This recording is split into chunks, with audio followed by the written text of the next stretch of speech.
Ce qui reste à voir, c'est le chapitre suivant, que je mets dans le plan de cours comme le chapitre 4.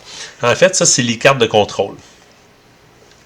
Les cartes de contrôle, il y a plusieurs sortes de cartes de contrôle selon ce qu'on veut mesurer, mais celle qu'on va voir pour partir, c'est la carte des X-bars. Je vais vous expliquer pourquoi on appelle ça X-bar dans quelques secondes. En fait, à quoi ça ressemble une carte de contrôle? C'est une carte qui relève les mesures de pièces au fil de la production. Fait que c'est une mesure qui se passe en cours de production. Quand on parlait des courbes normales comme ça, c'est que vous aviez déjà un paquet de données déjà ramassées. Vous aviez comme 3000 données de ramassées. Après ça, vous dites, avec ça, on va faire des statistiques, voir qu'est-ce qui se passe. Mais des fois, il est trop tard. Des fois, c'est le fun de savoir, est-ce que la production est en train de shifter, est-ce qu'elle est en train de dériver de son nominal, est-ce qu'on est en train d'avoir un procédé qui est plus maîtrisé statistiquement. C'est important de le savoir en cours de production. C'est à ça que ça sert les cartes de contrôle. Donc, les données vont se ramasser pendant la production. Fait que si, mettons, vous avez un tableau comme ça qui va ressembler à votre carte des X, puis là, ça, c'est l'échelle de temps. C'est pas vraiment des secondes, c'est l'échelle de temps qui est comme ça. Puis ici, vous avez la caractéristique. Mettons qu'on cherche encore les diamètres de tige. Mettons qu'on a encore notre tige ici, puis on veut regarder le diamètre. Ça, c'est l'élément qu'on veut contrôler. Puis en passant, ça prend une carte des X pour chaque caractéristique qu'on veut mesurer. Pareil comme ça prend un histogramme pour chaque caractéristique. Si, mettons, on veut mesurer le diamètre, on veut mesurer la hauteur, on veut mesurer le fini de surface, ben, il y a plein de... Chaque caractéristique doit être sur une graphique différente. On ne peut pas tout évaluer en même temps. Fait que chaque caractéristique a sa carte des X, chaque caractéristique a son histogramme, chaque caractéristique a sa courbe normale. Dans notre cas, mettons qu'on veut juste mesurer le diamètre. Fait que, quand ça arrive, mettons qu'on est la production, puis on dit, OK, on prend un échantillon, puis on voit que l'échantillon, ça donne ça, ça donne une valeur là. Après ça, on prend un autre échantillon, puis l'autre échantillon, la valeur est ici. Ça, c'est en termes de diamètre. Après ça, ça prend, la valeur est ici. Après ça, elle est ici. Après ça, elle est ici. Fait qu'on est capable, en cours de production, de voir l'évolution de la production. Puis la carte des X, ou n'importe quelle carte de contrôle, je peux le marquer ici, carte de contrôle. N'importe quelle carte de contrôle va varier. En fait, la ligne qu'on a ici, ça va être des X. Mais, puis ça, c'est des échantillons qu'on prend. Puis, pour faire une carte, le X, on va regarder la moyenne, en fait. La moyenne des échantillons. Fait que, ce qui se passe ici, c'est que chaque échantillon qu'on prend, il n'y a pas juste un élément dans l'échantillon. On va prendre l'échantillon, ça va être un ensemble de, exemple, 5 éléments. Fait que ce qu'on va avoir ici, ça ne sera pas juste un élément, ça va être une moyenne. Puis, fait que chaque point représente, exemple, une moyenne de 5 éléments. Donc, on dit, mettons, à toutes les 15 minutes, on prend 10 échantillons. Dans les 10 échantillons qu'on prend, on les mesure toutes, on trouve la moyenne, puis on met la valeur de la moyenne ici. 15 minutes plus tard, on prend 10 échantillons, on met la moyenne là. Puis on fait ça à chaque 15 minutes, par exemple. La quantité de pièces à prendre, puis le temps à lequel il faut le prendre, on va le voir plus tard dans l'échantillonnage. Là, il faut juste comprendre, on va le voir plus tard dans la session, là, pas aujourd'hui. Fait que l'important, c'est de comprendre qu'est-ce qu'on fait avec les données qu'on recueille. Fait qu'on fait, ça nous donne quoi, ce principe-là? Juste vite comme ça, on peut dire, si on regarde cet exemple-là, on dit, la production est proche de la moyenne. Est-ce que la moyenne, c'est ce qu'on veut? Si tantôt on voulait 1.500, est-ce que la moyenne est là ou la moyenne est plus basse? Fait qu'on est capable, avec la carte de contrôle, de voir si on se tient autour de la bonne moyenne. Puis ici, si on voit comme ça, on voit que ça, c'est l'évolution dans le temps. Voyez-vous, ici, on commence là. Après ça, on commence à descendre, on descend. Là, il y a une tendance qui se fait. On commence à descendre par là. C'est pas cool. Peut-être que ça nous dit que si on continue, on va sortir des tolérances. Fait que, il y a une façon d'évaluer, de mesurer chacun des points ou le comportement des points ensemble pour évaluer si le comportement correspond à une production maîtrisée statistiquement. Vous vous rappelez, on essaie tout le temps d'avoir une production qui va ressembler à une courbe normale. Fait qu'on veut pas avoir de tendance, on veut pas que ça monte comme ça, on veut pas que ça descende tout le temps.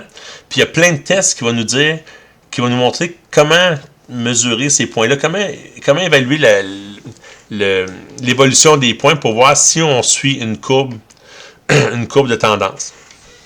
Avant d'aller sur l'analyse comme telle des tests, il faut comprendre comment ça fonctionne. Si, mettons, on dit, on appelle ça la carte des... Ça, c'est la carte des X-bar. Ça veut dire que chaque point ici correspond à un X-bar. Donc, la moyenne, ça va être X-bar-bar. Fait que la ligne qu'on a ici, là, c'est la moyenne des moyennes. Je donne un exemple. Mettons que on fait un test, on dit, mettons, à 8 heures, je vais prendre juste 4 échantillons, au lieu d'en prendre 10, là. OK, à 8 heures, on prend 4 échantillons. Fait qu'on a pris, mettons, 1 pouce 500, on a pris 1 pouce 495, on a pris 1 pouce, je sais pas, 1 pouce 501, puis 1 pouce 500 encore. Voyez-vous, ça ici, là, c'est ce qui s'est passé à 8 heures. Puis, ce chiffre-là, il faut prendre 4 échantillons. Fait que lui, ça va être comme le X1, X2, X3, X4. Puis, ce qu'on fait, c'est que la moyenne de tout ça ici, si on fait la moyenne, ça va être le X bar, mettons, 1. Enfin, en fait, c'est pas X1, mais ça va être le X bar de cette moyenne-là ici. Fait que si on prenait la moyenne de tout ça ici, je vais prendre des chiffres plus faciles à calculer, là. Attends, je calcule vite de même. Calculatrice. 1.500 plus 1.500 plus 1.495 plus 1.501. Ça donne 5.996. On divise par 4. Ça donne... La moyenne, c'est 1.499. Ça, c'est la moyenne. Puis, je vais effacer ça ici, tout. La moyenne, c'est ça ici. Fait que le X-bar de l'échantillon 1, c'est 1.499. Donc, ça, on ne le connaît pas encore. Fait qu'on sait ici que ça a 1.499. Puis ça, c'est à cause, c'est le X-bar de l'échantillon 1. Maintenant, si on dit à 8h15, on prend notre échantillon. 8h15. Puis on prend un autre échantillon. Fait, mettons 1.510, 1.500 encore, on va faire ça facile, 1.500, puis 1.490, mettons. Fait que là, la moyenne donne 1.500. Ça, c'est arrangé avec le gars des vues, mais on fait la moyenne de ça. Fait que le X-bar ici va être 1.5. Fait que ça va être 1.500, ça va être ça ici, cette valeur-là. Ça, c'est le X-bar du deuxième échantillon. De 8h15. Fait qu'on fait ça comme ça pour plein d'échantillons. Puis on est capable de tracer un graphique. Sauf que, il faut, avant de faire ça, il faut s'assurer que chacun des points puisse se qualifier pour rentrer dans la carte. Par exemple, si mettons qu'à 8h30, on fait l'échantillon de 8h30, puis on a, mettons, façon encore facile, 1.500, 1.500 encore, puis ici on a 1.200, puis ici on a 1.800. Mais si on fait ça, on a une belle moyenne de 1.500. Sauf que, voyez-vous, on a varié de 300 millièmes, plus ou moins 300 millièmes. Donc, le point devrait être aussi bon que lui. Ça devrait être comme, sur la courbe, va être aussi bon que lui. Sauf que la moyenne vient d'une étendue qui est vraiment grande. Fait que ce point-là n'a pas la même précision. Ici, voyez-vous, on varie de peu. Si on regarde l'étendue, bien, l'étendue ici, c'est le min moins le max. Fait que l'étendue, c'est moins 1 là, plus 1 là. Donc, l'étendue serait de 0.006. Alors que l'étendue ici du dernier a on passe de 1.8, on est plus ou moins 300 millièmes. Donc, on a une étendue de 600 millièmes. Voyez-vous ici, on a une étendue qui est vraiment grande comparée à elle. Pourtant, sur les graphiques, les points arrivent à la même place, parce qu'on a la même moyenne. Fait que c'est pas vraiment cool comme phénomène. Fait que pour éviter ça, il faut mettre la notion de moyenne ou d'étendue dans la carte de contrôle. Fait que on a la carte des R, puis la carte des S. Le R, c'est l'étendue. Fait que si on a 9 éléments au moins, ici, si le nombre de pièces dans notre échantillon est 9, le nombre de pièces dans notre échantillon est plus petit que 9, on prend la carte des R, qui est la carte des étendues. Ça revient à ce qu'on disait tantôt. Si je peux retrouver la feuille. Ici, on disait que si on n'a pas beaucoup de pièces, ben on prenait les étendues, alors que si on avait beaucoup de pièces, on était mieux de prendre une moyenne, on était mieux de prendre un écart type, parce que juste une pièce qui était pas dans les normes peut faire basculer l'étendue de façon drastique. Mais quand on a 9 pièces ou moins, on dit qu'on prend la carte des R. Puis si on a plus que 9 pièces, on prend la carte des S, qui est la carte, si on a 9 pièces ou plus, en tout cas à peu près, là, 9 pièces ou plus, on prend la carte des S, que ça c'est les écarts types. Qu'est-ce que ça veut dire? Si je change de page, ça veut dire que avant même de faire la carte des X, il faut regarder les étendues. Fait qu'on fait une carte avec les étendues. Mettons dans notre cas, on a vu qu'on a 9 pièces et moins, on prend la carte des R.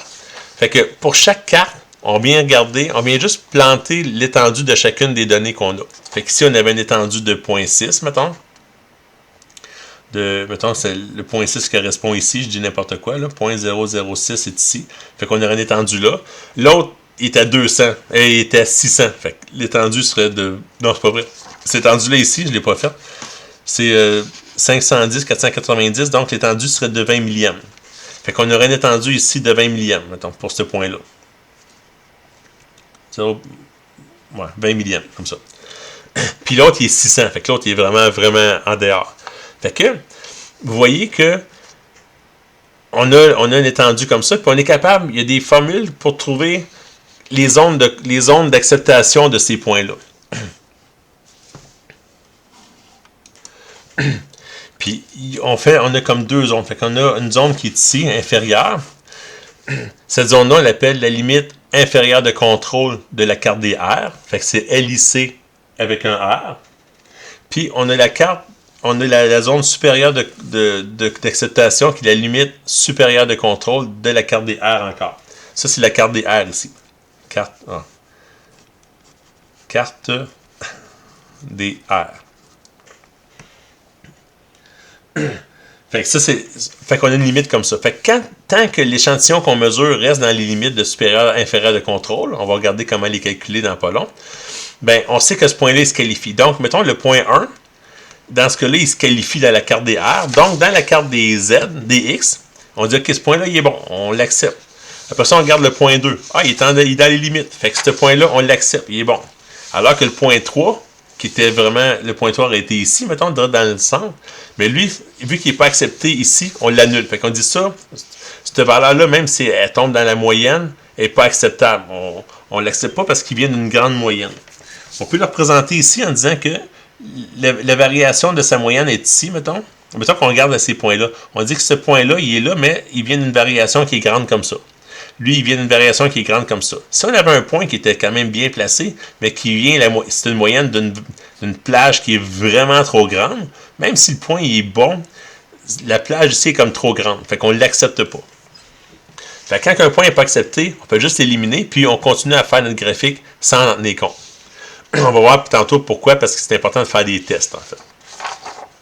Fait qu'on est capable de qualifier la carte des points. C'est comme si c'était le camp d'entraînement, mettons. On dit que lui, il fait le try-out, il fait le camp d'entraînement, puis il n'a pas passé le camp d'entraînement, fait qu'il ne s'en masse pas dans l'équipe officielle. Fait qu'il est disqualifié juste en entraînement. Fait que c'est pour ça qu'on fait la carte des R ou la carte des S pour obtenir ça. Si on faisait la carte des S, c'est parce qu'on avait plus que 9 éléments dans notre échantillonnage. Si on avait, exemple, 20 éléments, ben on aurait, au lieu de calculer l'étendue, on calculerait l'écart type pour cet échantillonnage-là. Puis c'est ça le même principe. On ferait la même chose, sauf qu'on aurait la carte des S, qui est les écarts types. Puis on aurait encore le même principe. On aurait la ligne qui serait médiane. On aurait les S-bars. Puis on aurait ici la limite inférieure de contrôle des S. Puis on aurait la limite supérieure de contrôle des S. Puis encore là, ça, on va trouver la façon de le trouver. Ben, on peut le faire tout de suite, en fait. Fait que la formule, LS, mettons qu'on commence par ici, LSCR. Le LSCR, c'est égal à D4 R bar. Le R bar, c'est vraiment les étendues ici. Fait que ça, c'est tout des R. Fait que le R bar, c'est la moyenne de tout ça. Fait qu'il faut juste trouver la moyenne des étendues de chacun des échantillons, puis on trouve le R bar. Ça, c'est facile comme ça. Le D4, bien ça, c'est dans une table que je vais vous montrer, que je vais vous joindre dans votre document. Là, il y a une table qui donne les valeurs des A4, des R bar, tout ça, selon le nombre d'échantillons. Fait que c'est une constante qui est facile à trouver. Fait que ça, c'est la carte c'est la limite supérieure de contrôle qu'on établit comme ça ici. La limite inférieure de contrôle, c'est le même principe. La limite inférieure de contrôle pour les R, ben, c'est pareil, mais c'est D3, R bar. Fait que R bar, c'est la moyenne de toutes les étendues. On fait D3, puis on trouve cette limite-là. Fait que si notre valeur, elle se ramasse dans notre valeur de moyenne pour un échantillon donné, se ramasse à l'intérieur de ça, on est correct. On a le même principe pour les S. Fait que les L, la limite supérieure de contrôle pour les S, c'est égal à B4. Ça, c'est une autre constante qu'on trouve avec l'écart-type. Fait que la moyenne des écarts-types, c'est la même chose que la moyenne des étendues, en fait. Là. Mais c'est une façon différente de calculer. Au lieu de faire une moyenne, le min moins le max, il faut se calculer l'écart-type pour chacun des échantillons. Fait que la moyenne de tous les écarts-types, c'est ici. Puis la limite inférieure de contrôle pour la carte des S, c'est la même chose, c'est B3S. Fait que c'est B3 avec l'écart-type au carré. Fait que voyez-vous, c'est le même principe, sauf que les constantes, ils changent. Puis je vais vous donner un tableau pour ça. Puis dans le tableau, il explique, mais il donne les formules. Fait que ça, c'est pour la carte des R. Mais après ça, quand ça se qualifie pour la carte des R et la carte des S, là, il faut le mettre dans la carte ici des X. Puis à quoi ça sert tout ça? C'est qu'on veut, comme je disais tantôt, on veut évaluer en cours de production si ça suit une courbe normale. Alors, je sais pas, la vidéo achève. Là, on était rendu à la page... je suis un petit peu mêlé dans les pages. Ouais, ça, c'est la page 6. J'ai écrit pas mal dans le coin. Là. Page 6. Donc, ça, c'est page 7. Comme ça. Fait que si je fais une page... je recommence la page... Je continue à la page 8. Le but de tout ça, c'est de suivre la production en cours de production. Fait que, mettons que je fais la carte des X ici comme ça. Puis, on regarde l'évolution des points. On sait toutes les moyennes qu'on fait, mettons. Comme ça, puis comme ça. Ce qu'il faut voir, c'est que ça, il faut dire que ça suit... On veut que ça suive une courbe normale. On veut que ça suive une tendance. Fait que si on met ça comme ça, puis on fait une courbe normale comme ça, ben, on sait que la plupart des points devraient se ramasser dans cette zone-là. Fait que la plupart des points devraient se ramasser dans cette zone-là, dans la carte des X. Fait que quand vous la regardez comme ça, il y a une zone qui est ici. On veut qu'il y ait beaucoup de points là parce qu'on veut qu'il y ait beaucoup de points dans cette zone-là. Mais ça prend aussi des points qui vont être dans cette zone-là. Ça, c'est les cartes, on appelle ça les sigma. Là. Fait que ici, tu as plus ou moins un sigma. Ici, on rajoute un sigma ici, puis un sigma ici. Puis on rajoute un autre sigma ici, puis ici. Fait que la carte est séparée. La carte des X, au début, on parlait c'est la carte des X bar. Ben, chaque point devrait se ramasser selon une répartition de la courbe normale. Fait que c'est pour ça qu'il y a des tests. On souhaite que ça soit prêt, mais il ne faut pas qu'il soit tout là. Si tous les points sont ici, il y a quelque chose qui ne marche pas parce que dans la courbe normale, on veut qu'il y ait des points ici. Ça n'en prend. Pas beaucoup, mais ça n'en prend. Fait que c'est un peu ça que ça dit la courbe normale. La carte des X. C'est-à-dire qu'en cours de production, on s'assure qu'on suit ça. Fait que ça en prend plus là, mais ça en prend un petit peu à côté, ça en prend un petit peu là, pour s'assurer que la production totale suit une courbe normale. C'est le principe. Fait qu'il va y avoir 9 tests, je crois, de mémoire. Il y a 9 tests qui vont s'assurer que quand on regarde l'évolution des points, qu'on suive la courbe normale. Puis en plus, il y a des tests qui s'assurent qu'il n'y a pas de tendance. Fait qu'il ne faut pas qu'il y ait une tendance à la baisse, à la hausse ou du zigzag.